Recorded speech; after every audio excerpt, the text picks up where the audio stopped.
Boa noite, Ponte. Boa noite, igreja. Que a graça e a paz do nosso Senhor Jesus esteja com você. Eu me chamo Johan, sou um discípulo de Jesus, caminhando num processo de restauração, experimentando a graça de Deus a cada dia, e tenho experimentado também o privilégio de poder servir essa comunidade como um dos seus pastores. Então, hoje nós somos 3 pastores, pastor Tiago, pastor Emílio e eu. Tenho sido incumbido mais de ocupar esse lugar do ensino, mas também sido bem abençoado pela vida dos outros pastores, quando também eles estão aqui nos servindo. Então, semana passada, domingo passado, o pastor Tiago esteve aqui ministrando uma palavra preciosa acerca da nossa vida, da nossa família, de quem nós devemos ser à luz da nossa casa. Falou ali de Lucas capítulo 15, foi um tempo muito, muito especial. E nessa ocasião eu estava lá na ponte em BH, na ponte em Minas. Foi um tempo muito especial, mas eu estou me arrependendo até hoje de tanto torresmo, pão de queijo, doce de leite, goiabada, feijão tropeiro. Irmãos, se vocês quiserem ir para Minas Gerais, façam um plano antecipado de 1 ano. Não porque custa caro, mas para você fazer uma dieta de 1 ano, para passar 3 dias, para você conseguir empatar no final. Sem dúvida, a melhor culinária do nosso país está ali, naquela região, Mas foi um tempo especial, pregando num culto de ordenação de 2 pastores da Ponte em BH. A Ponte BH completou 5 anos.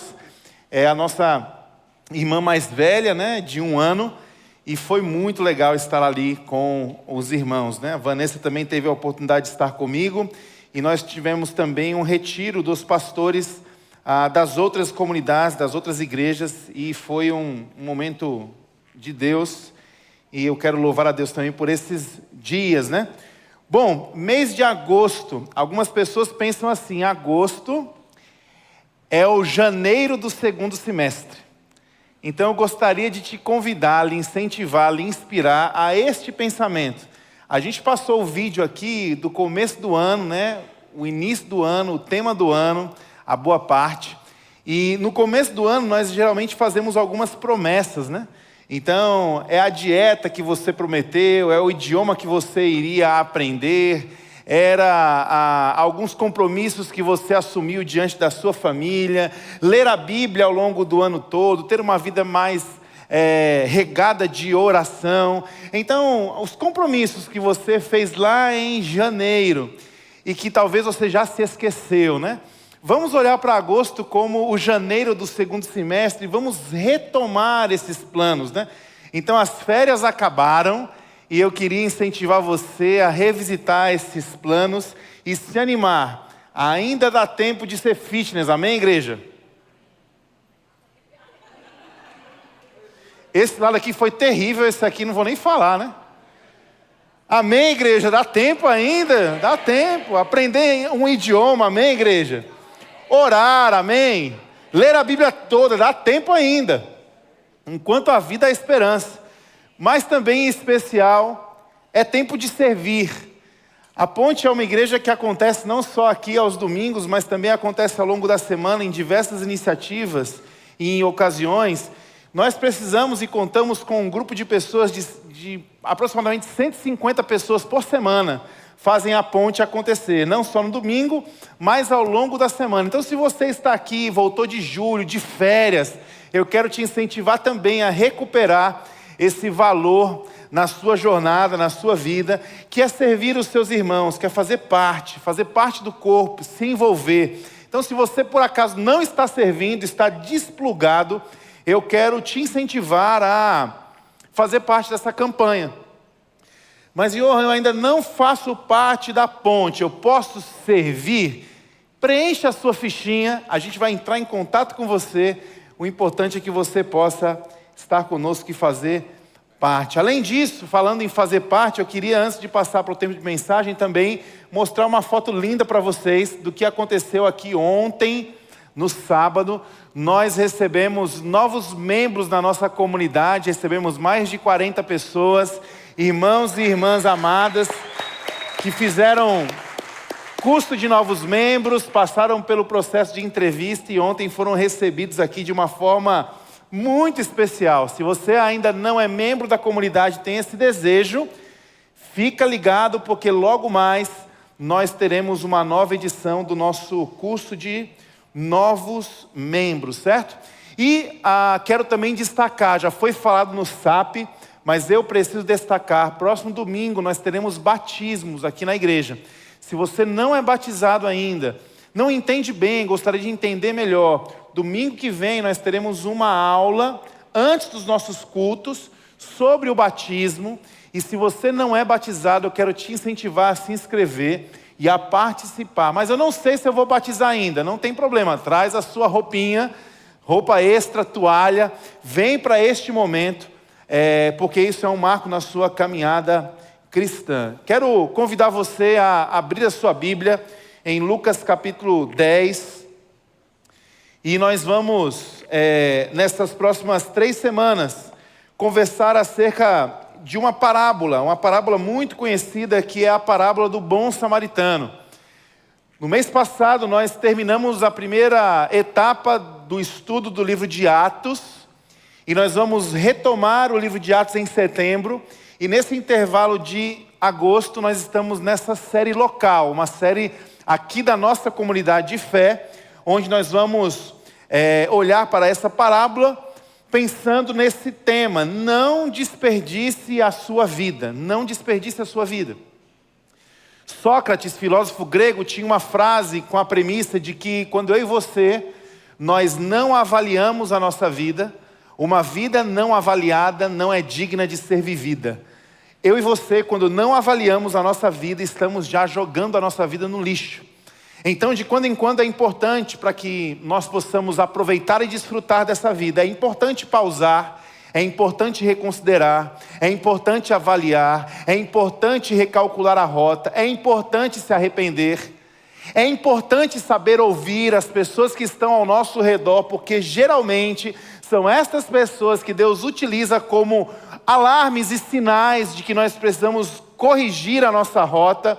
Então, nesse mês de agosto, nós vamos fazer um processo de avaliar a nossa vida, a nossa trajetória e a nossa jornada. Não desperdice a sua vida. Então, Lucas capítulo 10, a partir do verso 25, a Bíblia nos diz isso. Certa ocasião, um perito na lei levantou-se para pôr Jesus à prova e lhe perguntou: Mestre, o que preciso fazer para herdar a vida eterna?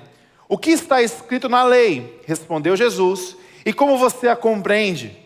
Ele respondeu: ame o Senhor, o seu Deus, de todo o seu coração, toda a sua alma, de todas as suas forças e de todo o seu entendimento. Ame ao seu próximo como a si mesmo. Disse Jesus: você respondeu corretamente. Faça isso e viverá. Mas ele, querendo justificar-se, perguntou a Jesus: e quem é o meu próximo? Em resposta, disse Jesus: um homem descia de Jerusalém para Jericó, quando caiu nas mãos de assaltantes. Estes lhes tiraram as roupas, espancaram-no e se foram, deixando-o quase morto. Aconteceu estar descendo pela mesma estrada um sacerdote. Quando viu o homem, passou pelo outro lado. E assim também um levita, quando chegou ao lugar e o viu, passou pelo outro lado. Mas um samaritano, estando de viagem, chegou onde se encontrava o homem, e quando o viu, teve piedade dele. Aproximou-se, enfaixou-lhe as feridas, derramando nelas vinho e óleo, depois colocou-o sobre o seu próprio animal, levou-o para uma hospedaria e cuidou dele.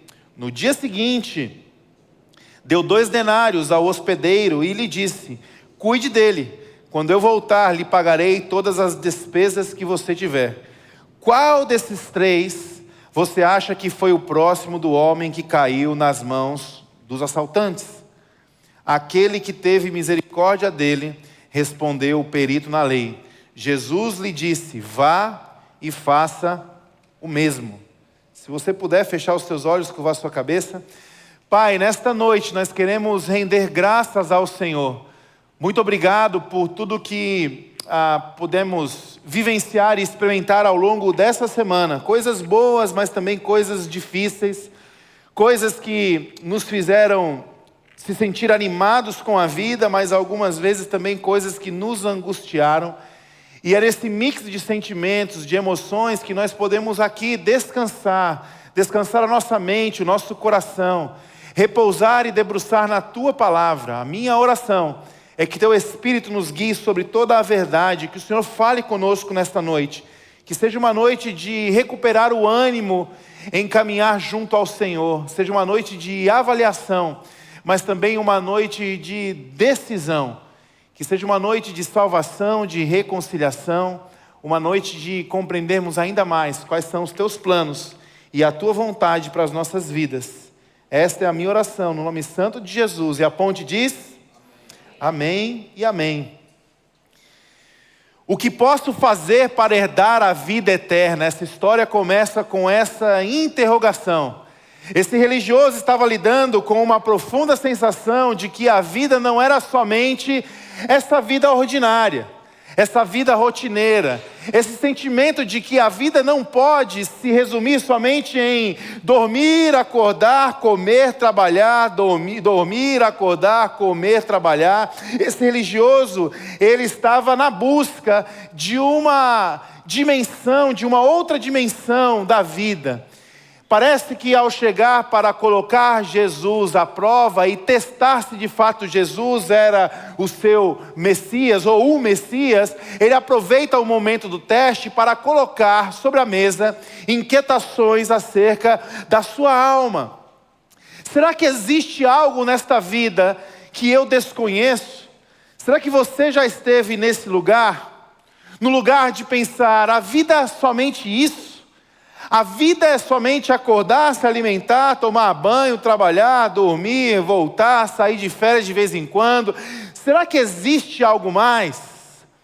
Será que você se deparou com essa interrogação na sua vida? Lidando especialmente em momentos de angústia, de dor, momentos de frustração, momentos que parece que a vida estagnou e a gente se pega se perguntando todo o tempo, será que é só isso mesmo?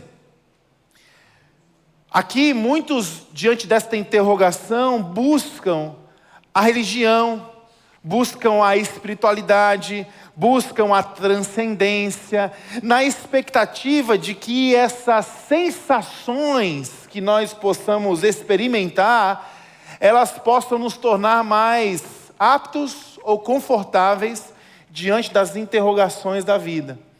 Muita gente pensa que a espiritualidade, ela se resume nesse sentimento de é um choro, é uma alegria, é um arrepio. E nós precisamos muitas vezes buscar na religião esse amparo para suportar interrogações que nos visitam e muitas vezes nos colocam em um lugar de desconforto. O escritor e também teólogo Thomas de Kempis, alemão, escrevendo no seu livro A Imitação de Cristo, ele escreve uma frase que diz: muitos estudam mais para saber do que para viver. É interessante olhar essa frase à luz dessa parábola, dessa história, porque a Bíblia está nos dizendo que essa história é a história de um diálogo entre Jesus e um perito da lei. Perito na lei era aquele que estudava a lei de Deus, era aquele que buscava compreender de forma teórica os movimentos que Deus faz à luz da história e da vida do ser humano. Mas mesmo estudando sobre Deus, mesmo se gastando na lei de Deus, aquele homem, ele ainda assim carregava no seu coração as pesadas interrogações acerca do sentido da vida, do sentido da existência. Em outras palavras, não há como eu e você solucionarmos essas interrogações somente sabendo acerca de Deus, somente conhecendo teoricamente o Deus da palavra, ou somente cultivando práticas religiosas, tradições religiosas, costumes religiosos. Estas coisas não são capazes de solucionar as interrogações da nossa alma.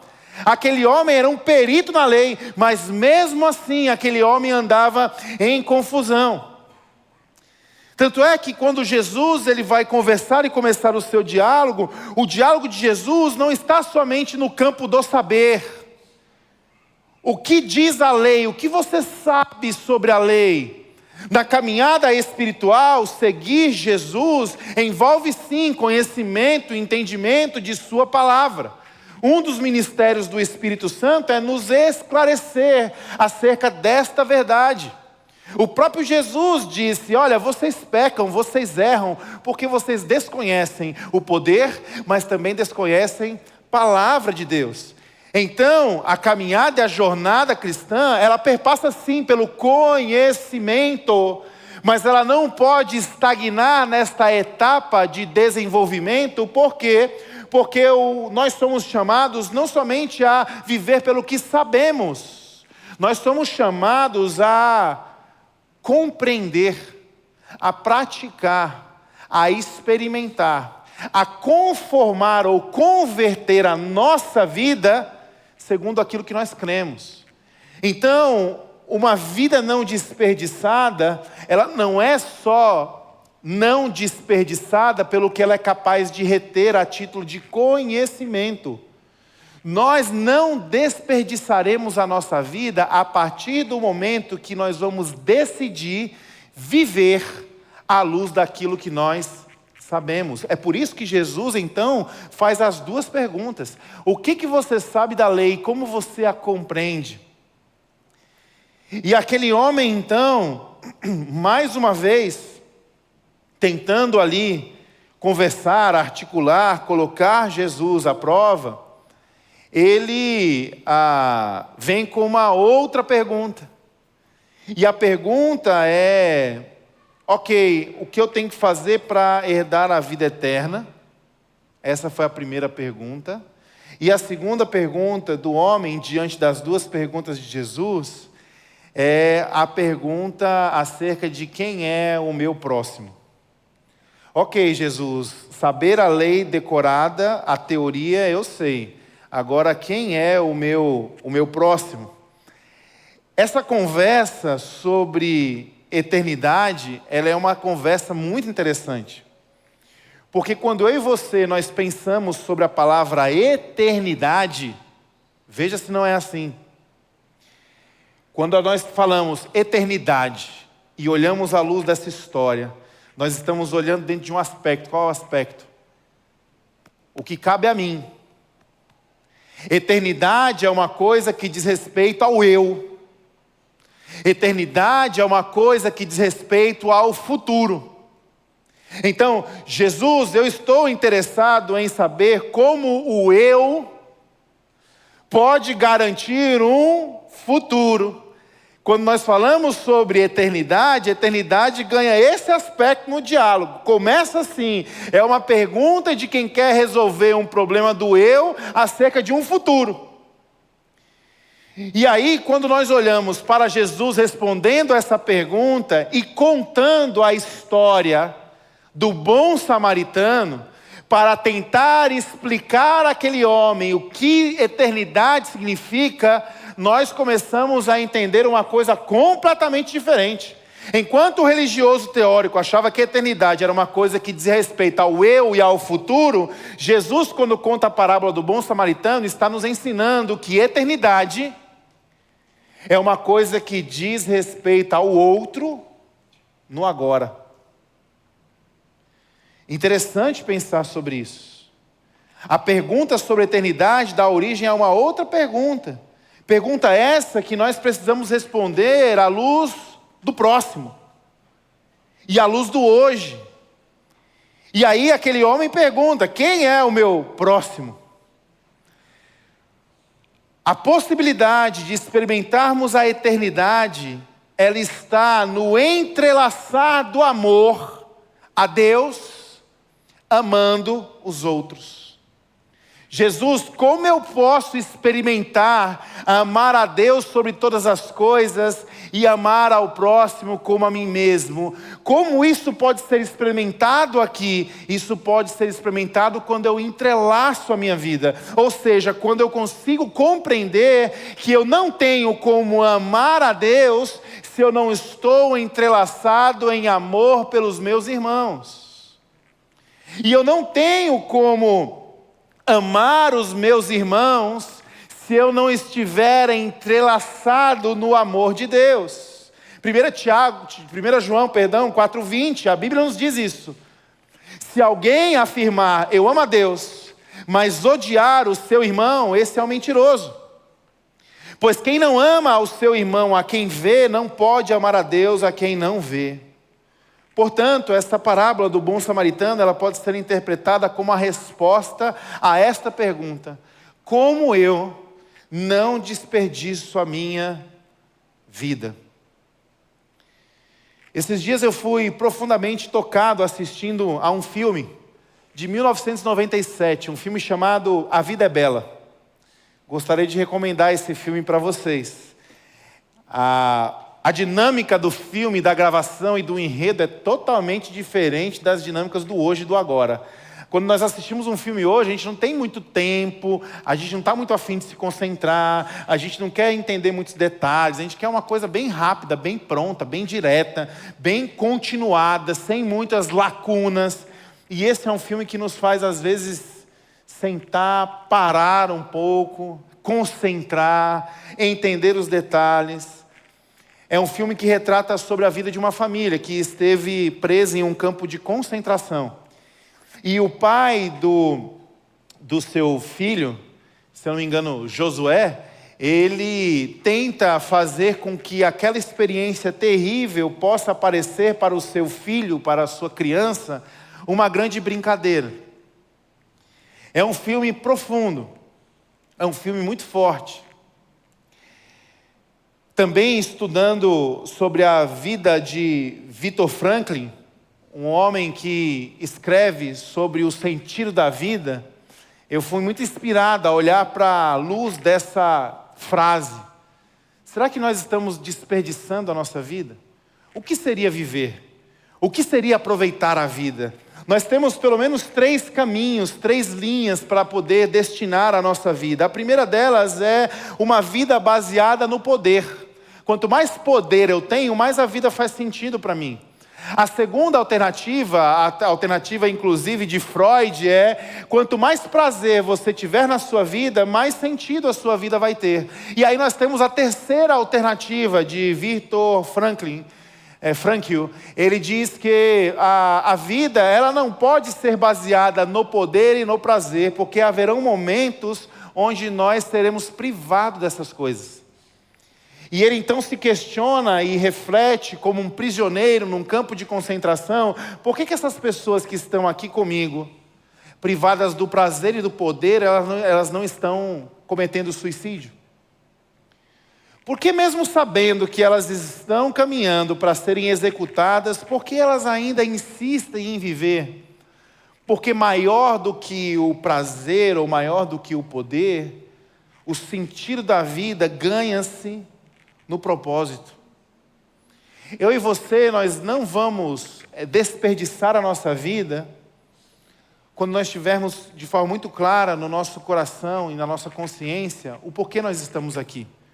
Qual é a razão da nossa existência? Qual é o nosso propósito? Esses dias, conversando com algumas pessoas, eles colocaram para mim a seguinte questão: graças a Deus porque o Brasil não sofre perseguição religiosa, graças a Deus porque a igreja no Brasil ela não é perseguida. E aquela frase, aquela afirmação, ela me incomodou um pouco e me levou a refletir, e eu refletindo discordo. Eu acho que nós sofremos sim uma perseguição na nossa nação. Eu acho que a igreja no Brasil ela é perseguida sim. Mas a nossa perseguição, a perseguição que nós vivemos no tempo atual, no tempo de hoje, ela não tem como objetivo impedir o exercício da nossa fé. Ela tem como objetivo corromper o sentido da vida.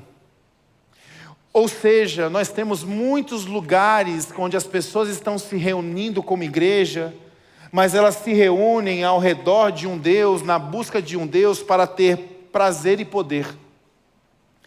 Pessoas que estão buscando um Deus em troca destas duas coisas. Nós nunca vivemos no Brasil um tempo como esse.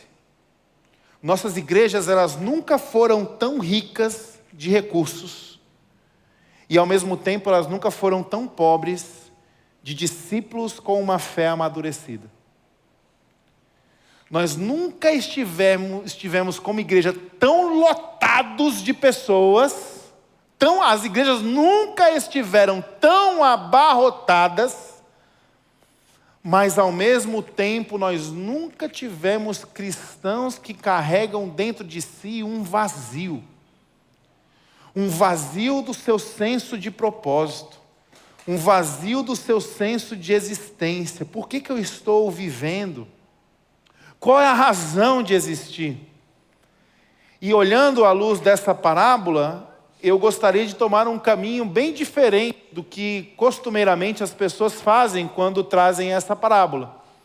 Eu gostaria de começar por um outro lugar. Que lugar é esse? Avaliar a vida à luz de 3 personagens. Conversar com vocês essa noite sobre 3 propostas, 3 jeitos de se viver à luz da parábola do bom samaritano. O primeiro jeito de se viver é o jeito dos ladrões. Quem são os ladrões? Ladrões são aqueles que vivem sobre a filosofia de que o que é seu é meu.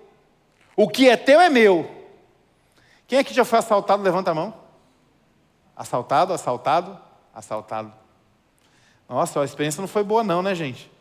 Vocês levantaram a mão assim com uma cara de tristeza, né? Por quê? Porque vocês passaram por uma experiência de antipatia. Alguém olhou para vocês e disse: esse celular que você está carregando não é seu, é meu. A filosofia do ladrão é essa: o que é teu é meu.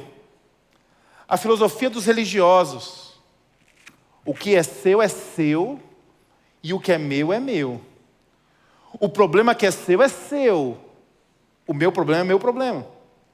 E nós temos uma terceira filosofia de vida: a filosofia do bom samaritano. O que é meu é teu. E hoje eu queria pensar com vocês acerca dessas 3 filosofias de vida, olhando para a parábola do bom samaritano. Primeiramente, a filosofia dos ladrões. Os ladrões, eles representam aqueles que desperdiçam as suas vidas porque eles cultivam em relação ao outro, a antipatia. Pessoas que vivem e convivem com o sentimento de falta. Está faltando algo na minha vida. Eu estou em necessidade. Tem alguma coisa que precisa preencher esse meu vazio. E quanto mais ele consegue tirar vantagem, quanto mais ele consegue acumular, quanto mais ele consegue sair na frente, quanto mais ele consegue ganhar em cima dos outros, mais a sua vida vai tendo valor. Para um ladrão, tudo que está ao seu redor é para a sua conquista. Quem vive como esses ladrões não tem compromisso com o outro, porque ele quer o que o outro tem. Isso, irmãos, não tem a ver somente com o relógio, com o dinheiro. Isso pode ser status. Isso pode ser cabelo. Eu estou vivendo uma fase complicada. E às vezes eu olho para os irmãos cabeludos, tipo o Adriano, e digo assim: Deus está tendo misericórdia da minha vida, né? Pode ser nariz, pode ser o retrato da família do outro. O ladrão, ele olha para aquilo que te faz feliz, e ao invés de celebrar a sua vida, ele quer a sua vida para ele. Quem vive dessa forma desperdiça a sua vida. Aí você pode pensar assim: pastor, ladrão eu não sou, nunca roubei. O pastor Eugene Peterson, já falecido, ele diz que todas as vezes que Jesus ensina uma parábola, ele está nos convidando a entrar nessa história. Quando eu estou falando acerca da possibilidade de nós vivermos como estes ladrões, eu não estou dizendo que você é ou não é à luz da prática de roubar. Eu estou conversando com você acerca da sua postura, das intenções que permeiam o nosso coração, das nossas motivações, das nossas paixões. As paixões do nosso coração, que elas podem nos levar a viver como estes assaltantes. O apóstolo Paulo a Timóteo escreve dizendo: Timóteo, foge das paixões da sua mocidade. que o apóstolo Paulo está tentando ensinar quando ele fala acerca do movimento da vida que se move por paixão? Paixão é um lugar que nos move do campo da ausência, do campo da necessidade, do campo da falta. Exemplo, quem já foi para um acampamento de crente aqui alguma vez? Acampamento de crente. Legal. Quem já se apaixonou no acampamento de crente? Se apaixonou, né? Quem já se apaixonou por uma pessoa que nunca tinha conhecido no acampamento de crente?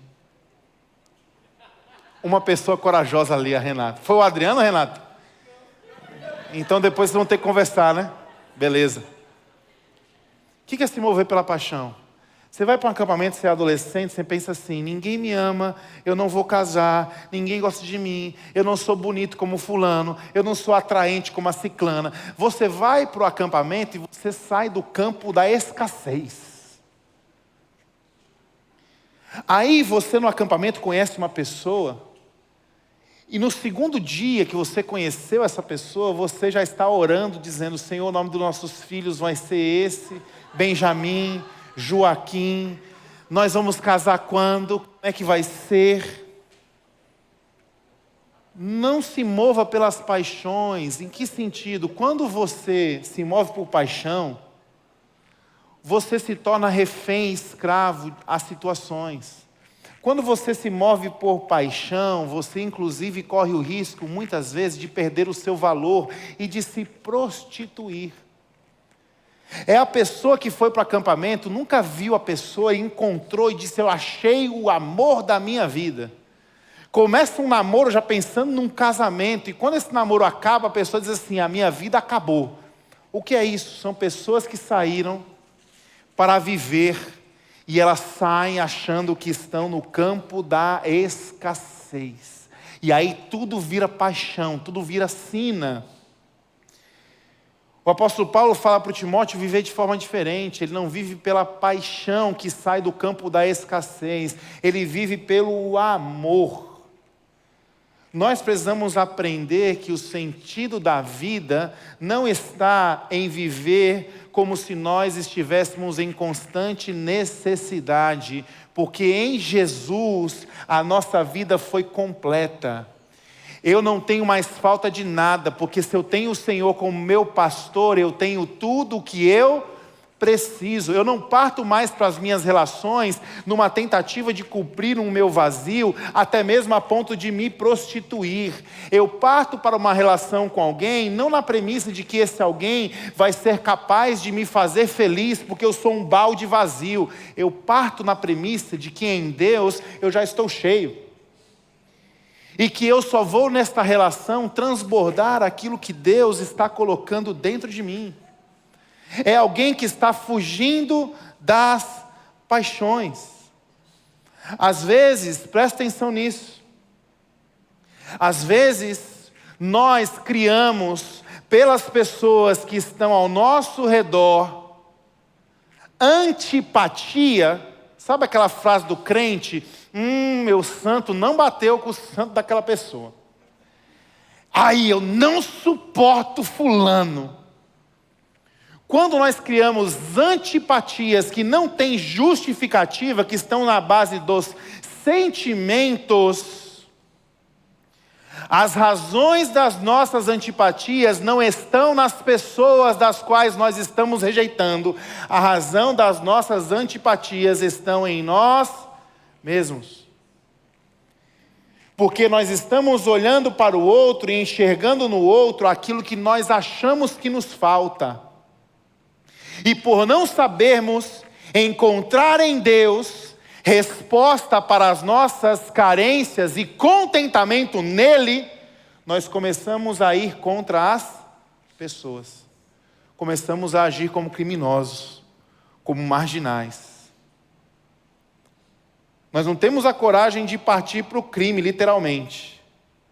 Mas parece que nós vamos sendo consumidos pelo espírito da ladroagem, onde toda e qualquer oportunidade, você quer tomar tudo para si a todo tempo.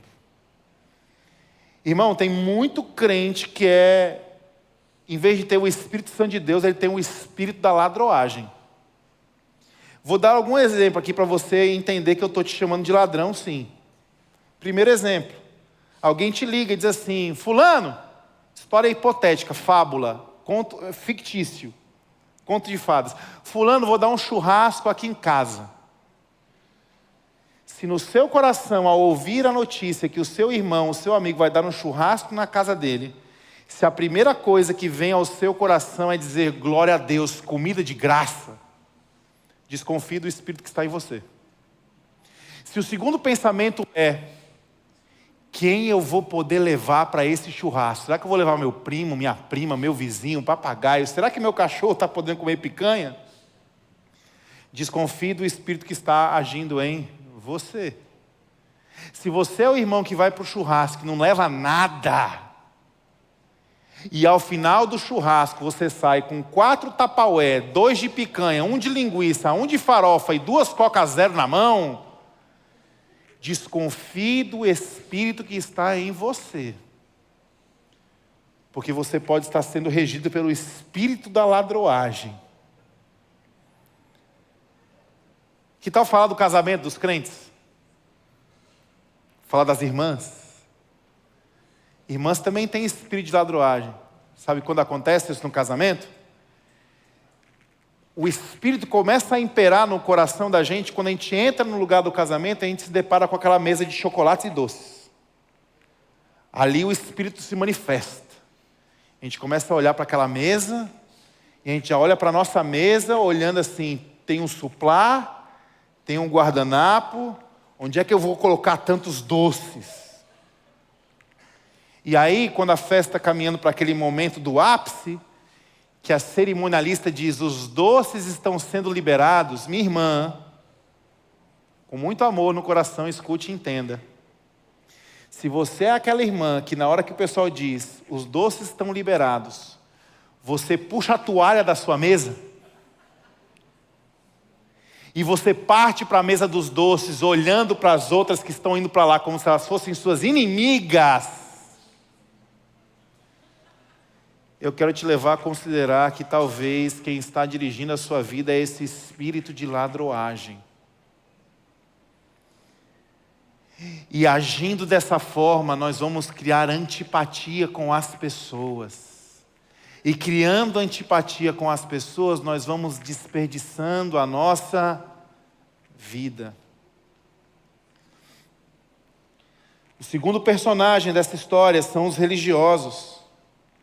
Representam aqueles que desperdiçam as suas vidas porque cultivam em relação ao outro a apatia.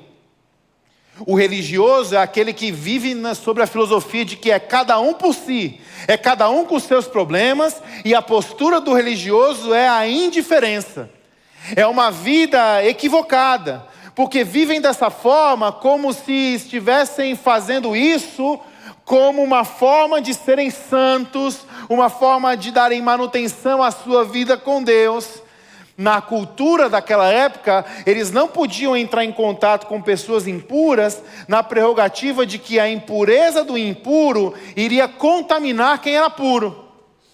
Então eu não vou me importar com os seus pecados, com os seus problemas, com as suas dores, porque estas coisas, elas vão atrapalhar a minha vida.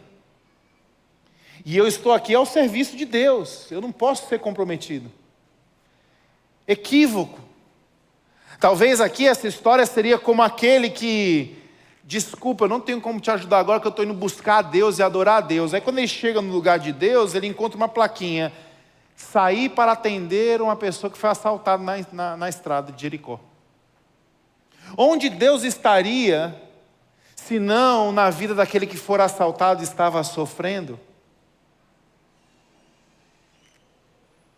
Jesus, quando se encontra com a mulher do fluxo de sangue, desmantela esse preconceito religioso. Jesus nos ensina que uma vida que vale a pena não é uma vida de apatia. Porque quando eu e você somos cheios do Espírito Santo de Deus, como luz do mundo, ao nos relacionarmos com quem está em trevas, não é a treva que vem a nos apagar, mas sim é a nossa luz que vem a iluminar quem está perdido. Não é a desgraça do outro que vem desgraçar a minha vida, mas sim, a graça que está sobre mim, ela está cobrindo a vida daquele desgraçado. Então nós somos levados a entender que viver apáticos, como alguém que quer viver fora desse planeta, eu vou viver fora do mundo, eu não vou me contaminar com o mundo, eu não vou olhar para o mundo, eu não vou consumir nada do mundo, o mundo. Você está tentando ser o quê? Você está tentando ser crente ou você está tentando ser o extraterrestre? Você quer ser quem? Porque o cristão, ele foi chamado para ter sim a sua cabeça nas alturas, mas os seus pés estão no chão. E ele deve lidar com as dores desse mundo, cheios da palavra de Deus para ser uma resposta ao mundo que sofre, sentindo as dores do mundo. Nós temos aqui vizinho nosso Bangs, pastor nosso não, que esse Bangs vai para o inferno. Não, meus irmãos, não vou orar para esse bar fechar não. A minha oração tem que ser para que essas pessoas que vão nesse bar e enchem a cara aí quase todo dia, a minha oração é que elas possam errar a porta. E que elas entrem bêbadas aqui. E que esse cheiro de cachaça não vai estragar a nossa santidade. O nosso aroma, o nosso bom perfume é capaz de transformar a vida dessas pessoas. Então, em nome de Jesus, se você sair por aí e trombar com alguém que está bêbado, não seja apático. Não olhe para esse estabelecimento dizendo assim, Jesus, fecha essas portas. Não. Deixa Jesus usar esse ambiente para trazer os perdidos, pessoas das quais Ele quer alcançar. E se você tem que fazer uma oração sobre o Bangs, não é para que o Bangs feche. Ore assim, Senhor, abra o meu coração para que eu possa amar essas pessoas.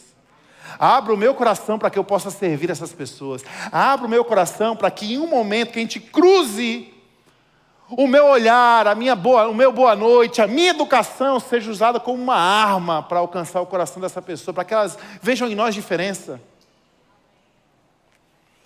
O ladrão, ele desperdiça a sua vida porque vive em relação ao outro a antipatia. O religioso está desperdiçando a sua vida porque vive em relação ao outro a apatia. Todas essas expressões têm raiz no termo grego patos, afetos, quando algo é capaz de nos mover para darmos uma resposta. Enquanto o jeito ladrão de se viver nos empurra para quanto mais desse mundo, mais sentido para viver, o jeito religioso nos empurra quanto menos do mundo, mais sentido para a vida. Mais uma vez, o apóstolo Paulo recomenda ao Timóteo, no capítulo 4, Timóteo, toma cuidado com certos assuntos, com certos ensinos. Alguns mestres estão ensinando que você precisa se desacoplar do mundo. Aí nós vamos vestir roupa que ninguém veste, nós vamos consumir comida e bebida que ninguém consome, nós vamos ter um vocabulário que ninguém entende, e aí nós vamos nos afastando do mundo. Não, você não pode se alegrar quando você vai sentar numa mesa, num restaurante, isso é pecado. Você fazer um churrasco, aparência do mal, você jogar uma bola, isso está errado. Irmãos, nós devemos fazer todas essas coisas, não na consciência de que essas coisas são a fonte da nossa felicidade, mas sim de que estas coisas, mesmo não sendo a fonte, ao mesmo tempo, estas coisas, elas nos servem para cumprir a nossa vocação. Que vocação é essa? Adorar ao nosso Deus, desfrutar da sua presença, abençoar as pessoas que estão ao nosso redor. Então, ao invés de você olhar para uma mesa e dizer assim, isso aqui é só uma tapioca com café, torne essa tapioca com café um seu culto, o seu momento sagrado, o momento de você adorar a Deus, o momento de você testemunhar na sua mesa com quem não conhece a Jesus, sobre a bondade e a graça de Deus. A nossa felicidade não está nas coisas que estão nesse mundo, porque o reino de Deus não é deste mundo, mas o reino de Deus está neste mundo. E Deus então está criando todas as coisas para que à medida que nós vamos desfrutar todas as coisas, nós possamos nos sentir abençoados por Deus e abençoar as pessoas que estão ao meu e ao seu redor. Eu lembro uma vez que a Vanessa ficou assim, estarrecida e apavorada comigo. Porque quando a gente se mudou e casou, abriu a porta do elevador, no primeiro dia que a gente foi entrar no nosso apartamento, e o nosso vizinho tinha colocado uma mesa do lado de fora, no hall. E ele colocou uma mesa com uma estátua de uma santa desse tamanho. Aí quando a gente abriu a porta do elevador, que a Vanessa olhou para a santa, ela apertou minha mão bem forte. Eu olhei para ela e falei assim: você está me segurando, meu amor? Está achando que eu vou dar uma voadora na estátua, é? Fica tranquila. Isso aqui é um sinal claro de que Deus está nos dando de uma família que precisa ser amada, servida e abençoada. Eu sei que quando o condomínio notificou o vizinho para tirar a santa, o caminho do religioso seria, sabe o quê? Soltar rojão. Dizer, o nosso Deus é poderoso, vencemos, né? Eu tive a oportunidade de bater na porta do meu vizinho e dizer assim: fulano, eu queria dizer duas coisas para você. Ele sabia que eu era pastor. A primeira coisa que eu quero te dizer, fulano, eu não tenho nada a ver com o fato de terem tirado essa estátua do hall, certo? Então eu não gostaria que você alimentasse na sua cabeça, no seu coração, que alguém que está na sua porta aqui, vizinho, tem alguma coisa contra você. Eu não fiz isso. A segunda coisa, eu queria saber como é que você está diante disso. Eu ganhei o coração daquele cara. Porque o nosso caminho não é o caminho da apatia. É ele que se vira com os problemas dele. Não, não. E aí a outra coisa que a Vanessa também apertou minha mão, esse cara ficou tão meu amigo, tão próximo, ele tinha fazenda de camarão. E aí, quando ele vinha com os pacotes de camarão para a casa dele, ele batia na minha casa e dizia assim: Johan, trouxe 1 quilo de camarão. E eu percebi que eles não cozinhavam muito bem. E às vezes eu cozinhava o camarão e, dia dos namorados, a gente fez o camarão que ele nos deu, mas servimos eles. E ele ficou super amigo e tal. E eu lembro que um dia, a gente indo para o elevador para sair, ele abriu a porta e falou assim: ei, Johan, gostou do camarão? Falei: gostei, primeira. Falou: cara, o próximo camarão que eu trouxer vai ser aqui na minha casa. Vamos tomar uma? A Vanessa apertou minha mão assim, ó. Eu falei: vamos. Aí a Vanessa olhou para minha cara assim: como é que é? Aí a gente entrou no elevador. Aí eu olhei para ela e falei assim: Vanessa, vamos tomar uma. Tomar uma Coca-Cola, tomar uma água, tomar um suco. O que eu não posso fazer é ser apático com as pessoas que aparecem no meio do meu caminho. Muitas vezes, infelizmente, nós estamos usando a palavra de Deus, ao invés de usar para abençoar as pessoas, nós estamos usando a palavra para ferir as pessoas. Nós temos uma terceira filosofia, um terceiro caminho, o caminho do bom samaritano.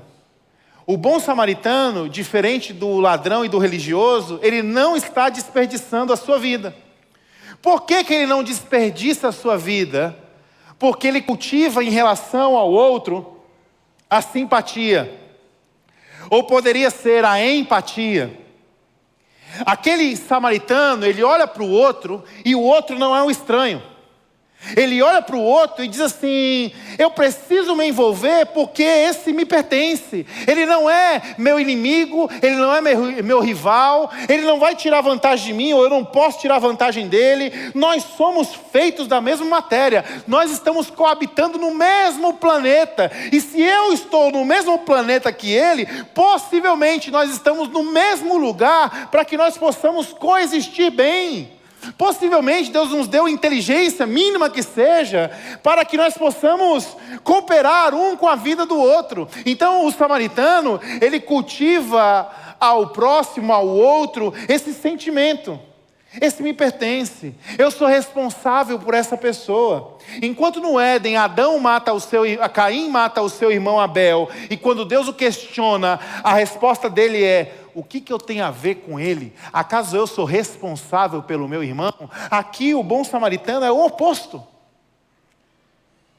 Acaso eu sou responsável até mesmo porque eu não conheço, porque ele me pertence? Ele é simpático.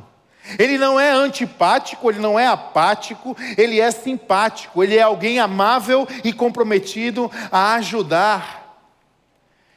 A minha vida e a sua vida, ela não será desperdiçada no entendimento de que o nosso tempo, os nossos talentos, o nosso tesouro, eles estão sendo confiados a nós e eles devem ser vistos como um investimento que Deus nos dá para ser depositado na vida dos outros.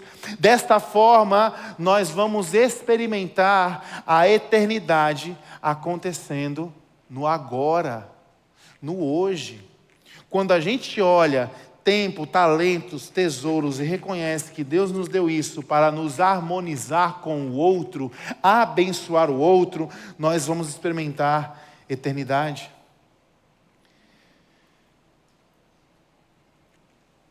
O que nós podemos aprender com esse bom samaritano? 4 princípios de uma vida que não é desperdiçada. Primeiro princípio que nós aprendemos com esse homem. Esse homem, ele não estava desocupado. Esse homem não era negligente. Esse homem não era irresponsável. Esse homem era alguém que trabalhava e ele tinha uma consciência de manejar e gerenciar bem aquilo que Deus o confiava. Em outras palavras, de forma prática, não seja antipático. Não trate os outros como seu concorrente, seu rival e seu inimigo. Não seja apático. Não finja que os outros não existem. Ou não ache que você está no seu trabalho como uma maldição. E que se você puder fugir do seu trabalho, você vai fugir. Se você puder só ler a Bíblia e fazer oração, você faria isso o resto da sua vida. Não é isso, não é para isso que Deus te chamou. Trabalhe. E o que nós aprendemos com esse bom samaritano? Trabalhe e seja bem-sucedido. Se destaque, ganhe bem, vá atrás, corra, seja alguém que tenha esmero pelo que faz, seja responsável, dê o seu melhor. Mas a segunda coisa ajuda a equilibrar a primeira. Não se perca no seu trabalho, não se perca no seu cargo, não se perca no seu salário, a ponto de não conseguir perceber quem está fora de você. Seja a melhor pessoa que você consegue ser quando você está executando aquilo que lhe cabe executar. Mas não se perca naquilo que você está fazendo. Olhe para fora de si. Aquele homem foi capaz de perceber aquele que estava em necessidade. Existem muitas pessoas que olham para o trabalho e querem ser tão bem-sucedidos que eles acabam corrompendo e destruindo tudo o que está ao seu redor. Esse não é o caso do bom samaritano. Ele teve o equilíbrio, ele trabalhava, ele era bem-sucedido, ele era próspero, mas ele não perdeu a sua vocação e a sensação e o seu senso de missão de olhar ao seu redor. Olhe para fora de você. Trabalhe muito. Mas não são só os seus projetos, não são só os seus sonhos, não é só a sua empresa, não é só o seu trabalho, não é só o seu dinheiro. Perceba o que está ao seu redor. À medida que Deus lhe sensibiliza com as dores desse mundo, sirva. Seja generoso, seja generosa. Sabe qual é a nossa teologia da prosperidade aqui na igreja? É a teologia que o apóstolo Paulo ensina em 1 Coríntios, ou é 2 Coríntios capítulo 9, salvo engano. Que ele diz que nós, o povo de Deus, nós vamos ser enriquecidos de todas as maneiras. Amém? Você não quer ser rico não, gente? Você vai ser enriquecido de todas as maneiras e que você transborde. Amém. O problema não é você não ser rico. O problema é você não transbordar. O problema é você ser ganancioso, mesquinho, prepotente, arrogante. O problema é você amar o dinheiro como se fosse o seu Deus. O problema é esse. Mas a Bíblia nos ensina que nós vamos ser enriquecidos de todas as maneiras para que as pessoas, por meio da nossa forma de viver, elas glorifiquem a Deus, porque elas olham para nós e elas nos enxergam como instrumentos da justiça divina. Então, seja como o bom samaritano, você não vai desperdiçar a sua vida buscando ser bem-sucedido, fazendo o seu melhor, buscando olhar para fora de si mesmo, sendo generoso, generosa. Aquilo que Deus deu para aquele homem, Ele colocou sobre a vida do outro. A nossa estratégia como povo de Deus não é ficar trazendo gente para o culto. Amém, pode trazer. Mas a nossa principal estratégia é ser um culto ambulante, onde as pessoas se depararem com cada um de nós, que elas se deparem com louvor, com pregação, com doação, com serviço, com oração, porque nós somos chamados para ser como esse homem, um culto ambulante, ser a igreja. E o quarto e último princípio, importantíssimo na jornada de quem está aproveitando bem a vida, é descansar. Geralmente é aqui que nós morremos. Nós começamos bem muitas vezes, nos compadecemos, querendo ajudar, investimos nas pessoas, cuidando das pessoas, mas o último passo, nós somos tentados a ter sobre estas pessoas controle. Se eu trabalhei, se eu conquistei, agora se eu vi a dor, se eu ajudei, eu quero ter garantia do resultado. Se você quiser ser Deus na vida das pessoas, você vai desperdiçar a sua vida. O bom samaritano, ele fez o que ele podia fazer. Você não vai desperdiçar a sua vida assumindo esse compromisso. Eu vou fazer o que me cabe fazer. Mas no momento que não me cabe fazer, eu vou entregar para que Deus faça. Eu vou permitir com que Deus cuide. Então nós precisamos buscar nesse bom samaritano esse santo equilíbrio.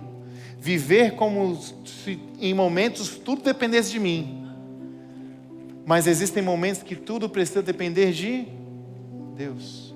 Aquele homem é levado para uma hospedaria e ali o samaritano entende: eu já fiz a minha parte, agora é com Deus. Agora é o caminho dele, é a escolha dele, é o que vai acontecer a partir daqui, a despeito de mim. Por que nós precisamos ter esse princípio como um dos princípios principais? Porque na estrada da vida nós vamos ajudar muita gente que não quer ser ajudada. A estrada da vida vai ter gente boa precisando de ajuda, mas vai ter gente mal. Vai ter ladrão que vai querer, ao invés de ser ajudado, usurpar, ganhar em cima, tirar vantagem. Por que o princípio do descanso é tão importante? Para que quando você vier a amar aquele que é seu inimigo e a servir aquele que é seu inimigo, e mesmo se doando você tiver uma recompensa amarga, o descansar é a proteção que você precisa para não se tornar alguém mau também. É a proteção que você precisa para continuar dizendo: eu vou fazer o bem, não importa a quem. História de elevador que ministra a minha vida, uma terceira história. Tem uma pessoa no meu prédio que já tem 10 anos que a gente é vizinho, e já tem 10 anos que eu entro no elevador e eu dou bom dia para essa pessoa, e essa pessoa não me dá bom dia. E teve uma certa vez que isso aconteceu, e quando a pessoa saiu do elevador, a Vanessa se revoltou. Isso é um absurdo, uma pessoa dessa, a gente já está aqui há 10 anos, a pessoa não tem coragem de dar um bom dia, de dar uma boa noite, de responder. É muita falta de educação. Aí nesse ímpeto dela, que ela é assim expansiva, ela olhou para mim e disse assim: se eu fosse você, eu nunca mais dava bom dia para essa pessoa. Aí eu olhei para ela e falei assim: não, eu vou continuar dando um bom dia. Porque a atitude que o outro tem para conosco, ela não pode definir as atitudes que nós venhamos a ter para com ela. Nós somos livres. A falta do bom dia ou do boa noite do meu vizinho não pode me tornar alguém insensível, fechado, apático. Então o princípio do sair do controle do descanso é esse princípio de nos mantermos protegidos, mesmo fazendo bem para aqueles que nos fazem o mal. Descanse. Johan, isso parece uma loucura, parece. E aqui cabe bem a conclusão das palavras de Jesus em Lucas 9, 24. Pois quem quiser salvar a sua vida a perderá, mas quem perder a sua vida por minha causa, este a salvará.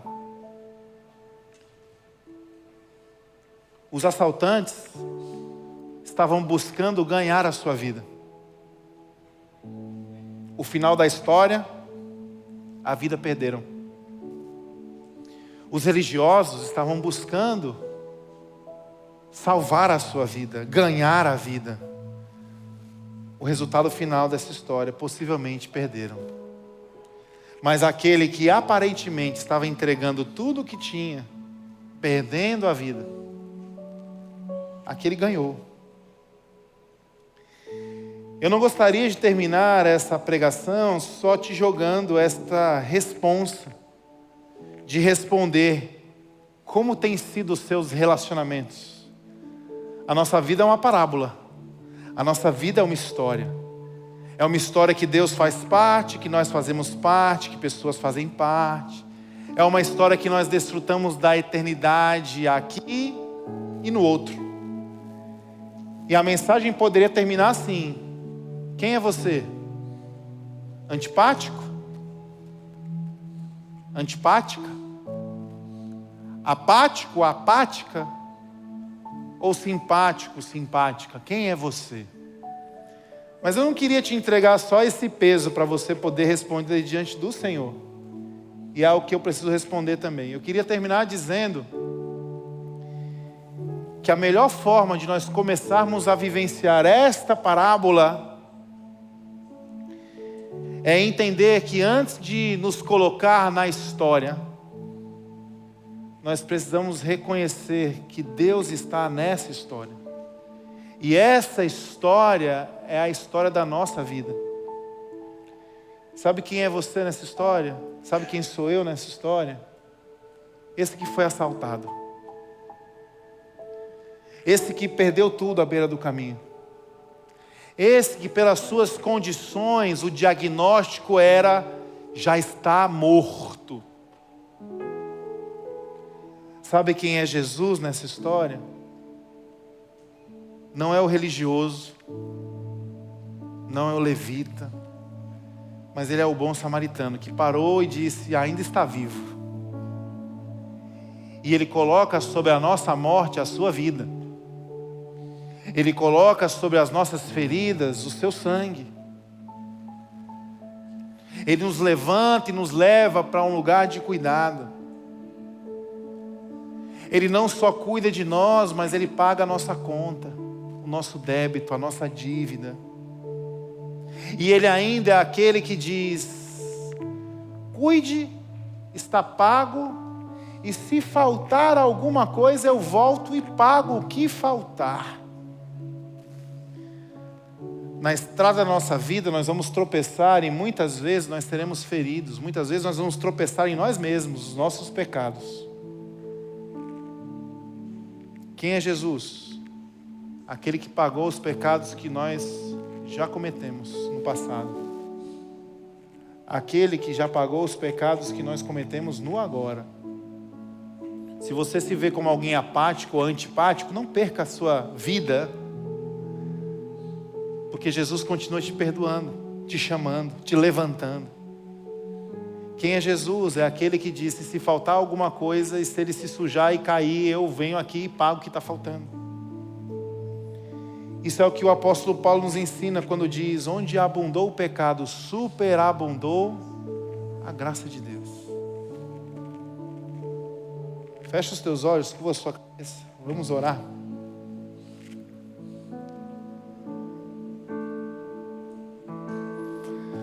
Pai, nós não queremos desperdiçar a nossa vida. Nós queremos aproveitar, desfrutar todos os dias da nossa vida na Tua presença. Aproveitar e desfrutar da vida sabendo que somos chamados a viver algo maior do que poder e prazer. Nos ajuda a não sermos apáticos, nem antipáticos. Nos ajuda nesse caminho da empatia, da simpatia. Nos livra desse espírito de ladroagem, de querer tirar vantagem de tudo, de não querer se comprometer com nada, de querer que os outros paguem a nossa conta, mas não ter disposição de pagar a conta de ninguém. Nos livra disso, Senhor. Porque é nesse lugar de mesquinhez, de avareza, de escassez, que nós somos levados a viver por paixões que nos prostituem, nos desconfiguram, nos perdem. Nós não queremos assim, Senhor. Nós queremos olhar para o nosso Jesus como nosso bom samaritano, como aquele que representa caminho, verdade, vida.